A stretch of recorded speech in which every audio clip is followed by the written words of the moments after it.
Hi,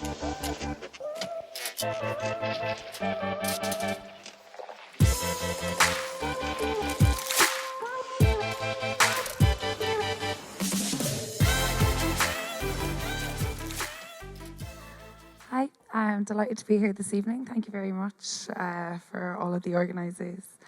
So FoodCloud is a social enterprise that was set up to tackle the global problems of food waste and food poverty. And I just need to grab this. So, food waste. Over 30% of food that is produced is lost or wasted across the global food system.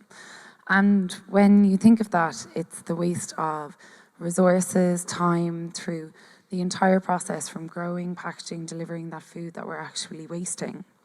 And that actually results in 8% of global greenhouse gas emissions. So if food waste was a country, it would be the third largest emitter of greenhouse gas emissions after China and the US. Even in Ireland, we are wasting 1 million tonnes of food every year. So this was the problem that I was introduced to almost 7 years ago by my co-founder, who is actually studying environmental science here in Trinity. And I was shocked. I couldn't believe that we were throwing away something that was so valuable and so precious in our society. And especially that it was creating such an environmental problem at the same time. So we decided to come up with a solution that would help tackle this problem. And our solution was to simply connect businesses in local communities directly to local charities. So I'm sure many of you are familiar with the reduce to clear section that you'd see in a Tesco store or in any supermarket. When food is coming up to its end of life, they often reduce it to try and sell it, which is brilliant because we're obviously trying to reduce the amount that goes to waste. But literally a minute before you could have actually bought that product could have ended up going in the bin. So what we do is just before the supermarket decides that they need to remove it from the shelves that evening because it's not saleable the next day, we make sure that they use our app to notify a local charity to say, actually, we've got this perfectly good food available in your local community that you can come by and collect for free. So that was the idea with our solution. And in 2013, we launched. We were lucky in that the first major retailer we got on board was Tesco, and they were the largest retailer in Ireland, and we've had many of the other major retailers follow since. In 2016, then we also opened 3 hubs in Ireland. So these are 3 warehouses, one in Dublin, one in Cork, and one in Galway. And for businesses that are further up the supply chain, that provide large quantities of food to the retail market. They might have a pallet of food that's mislabeled, damaged, short-dated, and instead of having to waste that food, they can drop it to our warehouse and then we'll break it out in more manageable quantities for the charities that we work with across Ireland. We also then started working with other food redistribution organisations internationally because we realised that the technology solution we developed was actually quite unique and that other charities internationally could benefit from it. So we started working with FairShare, who are a UK-based food redistribution charity, and for 20 years had been using warehousing and logistics solution to redistribute food. We gave them our technology, partnered with them, and now they've expanded their network to work through the warehousing and logistics, but also using our technology solution.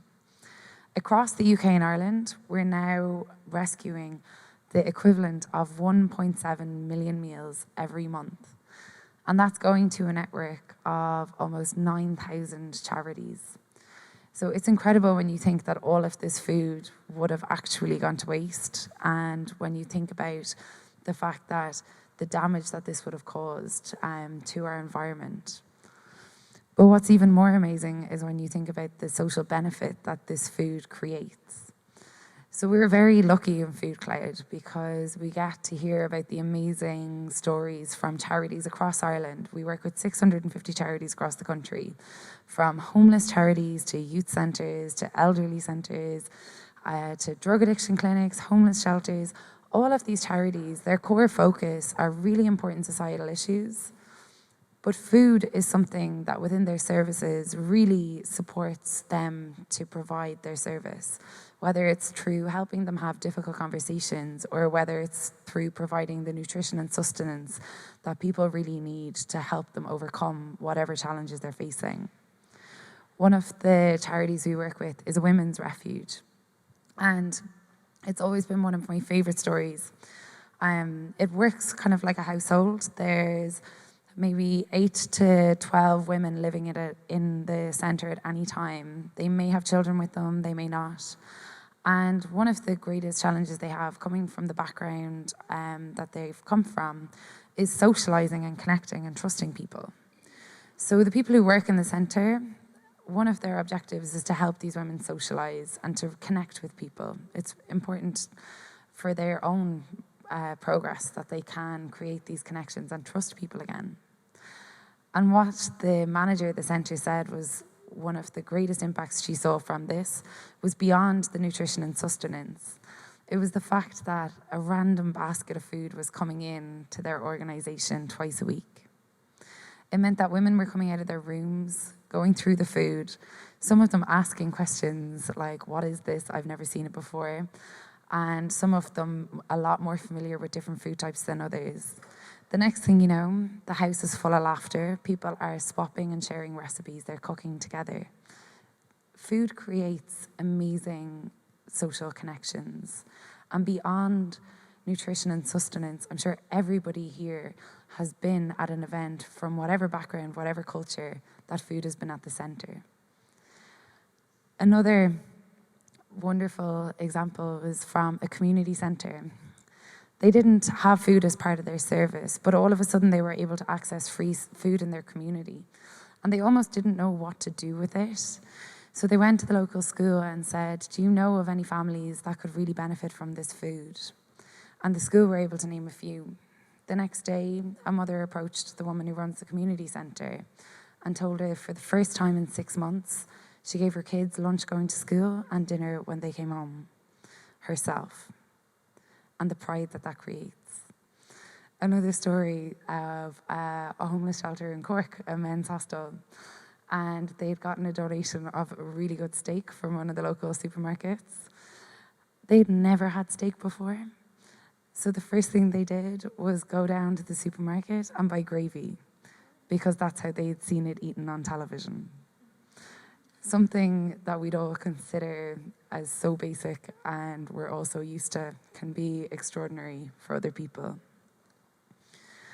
So we're really proud of the fact that since we started in 2013, now we've seen over 65 million meals equivalent redistributed through our solutions across the UK and Ireland. And the amazing benefit that that has had, knowing that so many of those small stories that we've heard are now happening on a daily basis across the UK and Ireland for so many charities, is incredibly motivating for us and our team. And we're delighted that through the UN Sustainability Goals, there has now been a group established around UN SDG 12.3, and it's to halve food waste per capita by 2030.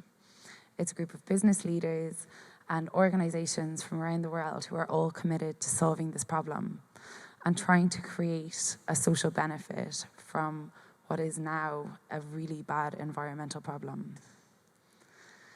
Food supports so many of these sustainable development goals, and it's incredible that now we have something that we can all work towards, from the charities that we work with, from the businesses that we work with, and from the communities that we support. So food waste is a massive problem, and of course the most important thing we should do is stop wasting food. But as this shows, in some cases we can't stop wasting it, and at the moment there is still a lot of food that's going to waste, with over 30%. So our objective is whenever food does go to waste, that we make sure that it gets to people and people that can benefit from it. So we now have an ambition to support the future of food redistribution and work with more organisations like the one we're working with in the UK to introduce our technology solution and hopefully help them increase the amount of food they can rescue and the amount of communities they can support. Thank you.